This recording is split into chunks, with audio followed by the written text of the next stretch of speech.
మాజీ మంత్రి బాలినేని శ్రీనివాసరెడ్డిపై జనసేన నేత జడా బాలనాగేంద్ర తీవ్ర ఆరోపణలు చేశారు. బాలినేని కుమారుడు జనసేన పార్టీ పదవులను లక్షలకు బేరాలు పెడుతున్నారని విమర్శించారు. కూటమి బలోపేతానికి బాలినేని పనిచేయడం లేదని ఆరోపించిన ఆయన పవన్ కళ్యాణ్ స్పందించి ఇలాంటి వారిని కూటమికి దూరం పెట్టాలని డిమాండ్ చేశారు. ఆ తర్వాత 11వ తారీఖున ప్రకాశం, ఉమ్మడి ప్రకాశం, నెల్లూరు జిల్లాలు కలిపి సమావేశం ఏర్పాటు చేశారు. ఈ సమావేశాల ఏర్పాటు తదనంతరం బాలినేని శ్రీనివాసరెడ్డి గారు వారి పుత్రరత్నం కొన్ని వారి నిజ స్వరూపాలు మళ్ళీ బయట పెట్టుకున్నారు. అవి నేను మీ ద్వారా పవన్ కళ్యాణ్ గారికి చేతులు జోడించి చెప్తా ఉన్నాను. ఇక్కడ జరుగుతున్న పరిణామాలు మీరు గుర్తించాలి. అధ్యక్షుల వారు పవన్ కళ్యాణ్ వారు, డిప్యూటీ సీఎం గారైన జనసేన పార్టీలో పైసలిస్తే పదవులు బాలినేని పెరట్లో కలుపు మొక్కలాగా కొంతమంది చేరి నియోజకవర్గ ఇన్ఛార్జీలు ఇప్పిస్తామని, మేయర్ పదవులు ఇప్పిస్తామని, పార్లమెంట్ అధ్యక్ష పదవులు ఇప్పిస్తామని వారి కొడుకు ఆధ్వర్యంలో ఒక టీముని 6 జిల్లాలే కాదు రాష్ట్రంలో మిగతా జిల్లాల్లో ఎవరైతే పైసలు ఇచ్చి పదవులు కోరుకుంటారో వారిని ఆకట్టుకునే పనిలో ఉన్నారు. ఇది నేను తీవ్రంగా ఖండించాను. పత్రిక మొక్క మీ ద్వారా కూడా మరొకసారి నేను ఖండిస్తున్నాను కూడా. పవన్ కళ్యాణ్ గారు జనసేన పార్టీలో సామాన్యుడిని అందలం ఎక్కిస్తాను, సామాన్యుడిని రాజకీయ నాయకుడిని చేస్తాను, లబ్బర్ చెప్పులు వేసుకునే వ్యక్తిని చట్టసభలో పంపిస్తానంటే బాలినేని శ్రీనివాసరెడ్డి గారు వారి పుత్రరత్నం గతంలో కాంగ్రెస్ పార్టీలో ఇదే విధంగా చేశారు, వైసీపీలో ఉన్నప్పుడు ఇదే విధంగా చేశారు. ఇన్ఛార్జీలు ఇప్పిస్తాము, ఎమ్మెల్యేలు ఇప్పిస్తాం, ఎమ్మెల్సీలు ఇప్పిస్తామని ఇప్పుడు కూడా తను పందా మార్చుకోకుండా జనసేన పార్టీని తాకట్టు పెడతానికి ప్రకాశం జిల్లాలో చాలామంది ఎన్ఆర్ఐలకి, పారిశ్రామికవేత్తలకి ఇన్ఛార్జీలు ఇప్పిస్తామని, పార్లమెంట్ అధ్యక్షులు ఇప్పిస్తామని బేరసారాలు నడుపుతూ ఉన్నారు. వారి టీము, అతని దగ్గర ఎప్పుడు ఒక టీం ఉంటుంది, ఆ టీము ద్వారా కార్యక్రమాలు చేస్తుంటారు. అతను మనం నేరుగా అడిగినప్పుడు అవునా నాకేం తెలియదని సింపుల్గా అబద్ధం ఆడుతుంటాడు. అతనికి అలవాటే, కొడుకు మీద కూడా ఒట్లేస్తుంటాడు. అది చేసి తప్పులు చేసి కూడా కొడుకు మీద ఒట్లేసే గనుడిని నేను బాలినేని శ్రీనివాసరెడ్డి గారినే చూశాను.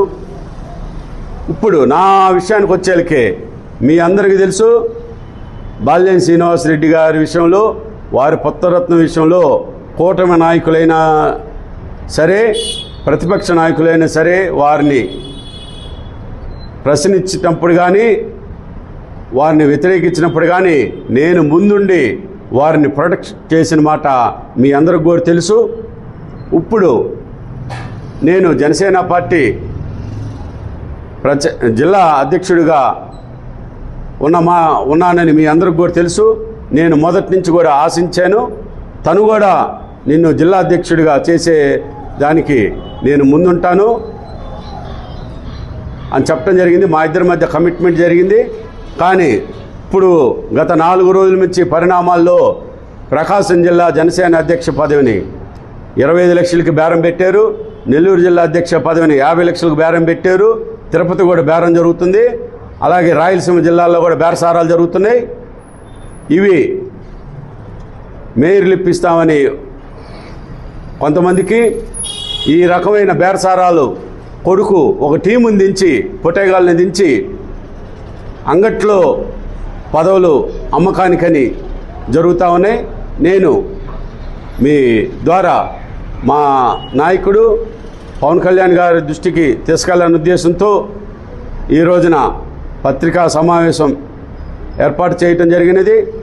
దానిలో భాగంగా ఈ రోజున మీ అందరికీ మరోసారి తెలియజేస్తా ఉన్నాను, ఒంగోలులో జరుగుతున్న స్థానిక ఎమ్మెల్యే మీద కొన్ని ఆరోపణలు చేయించారు. నాలాంటి వాళ్ళ చేత కోర్టులో వేయించాడు, పిటిషన్లు పెట్టించారు, ఉత్తరాలు కూడా రాయించాడు. ఒంగోలు ఎమ్మెల్యే మీద ఉత్తరంలో రాయించడంలో ప్రధాన భూమిక వాళ్లే, అది అందరికీ తెలిసిందే. మేమైతే దాన్ని వ్యతిరేకించాం. ఇది మంచి పద్ధతి కాదు. కూటమిలో ఉంటూ మనం ఇటువంటి కార్యక్రమాలు ఎంకరేజ్ చేయకూడదు. చేసే వాళ్ళైనా మీరు మందులు ఇవ్వాలని చెప్పడం జరిగింది. దాన్ని అతను పుత్రరత్నం పెడచవిని పెట్టి ఈ రకమైన ఆర్థిక లావాదేవీలకు పాల్పడుతూ అతని నిజ స్వరూపాన్ని కాంగ్రెస్ వైసీపీలో చేసిన విధంగా జనసేన పార్టీలో కూడా చేస్తూ ఉన్నాడు. అది చాలా బాధాకరం. దాన్ని నేను తట్టుకోలేకే ఈరోజు నేను పత్రికా ముఖంగా మీ దగ్గరికి రావాల్సి వచ్చింది. అలాగే జనసేన పార్టీ ఆఫీస్ దగ్గర పవన్ కళ్యాణ్కి దగ్గరగా ఉండే లింగంనేని రమేష్ అయితేమి, తాళ్ళూరు రాము అయితేమి, బాలినేని శ్రీనివాసరెడ్డి గారిని ఎంకరేజ్ చేస్తూ పవన్ కళ్యాణ్ గారి దగ్గర వీరు ఇవన్నీ మోస్తూ నిన్న లింగంనేని రమేష్ గారు సీఎం గారిని కల్పించారు. లింగంనేని రమేష్ గారు సీఎం గారిని కలిసి వచ్చిన తర్వాత బాలినేని శ్రీనివాసరెడ్డి గారు బయటకు వచ్చి ఒంగోలు నాదే, 2 నెలల్లో నేను మంత్రిని అవుతున్నానని అందరికీ చెప్పడం జరిగింది. 2 నెలల్లో మంత్రి ఎట్ట అవుతారు, ఒంగోలు ఆయన ఎట్ట అవుద్దు అర్థం కావట్లేదు. కూటమిలో ప్రస్తుతం ఎమ్మెల్యే ఉన్నారు. కూటమిలో ఇటువంటి రచ్చపెట్టి అతను హైదరాబాదు పొద్దున్నే వస్తాడు, సాయంత్రానికి వెళ్తారు.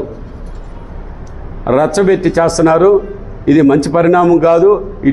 కూటమిలో బాలినేని లాంటి కంటకుడిని పవన్ కళ్యాణ్ గారు గుర్తించి దూరంగా పెట్టాలని మీ మీడియా ద్వారా నేను తెలియజేస్తా ఉన్నాను.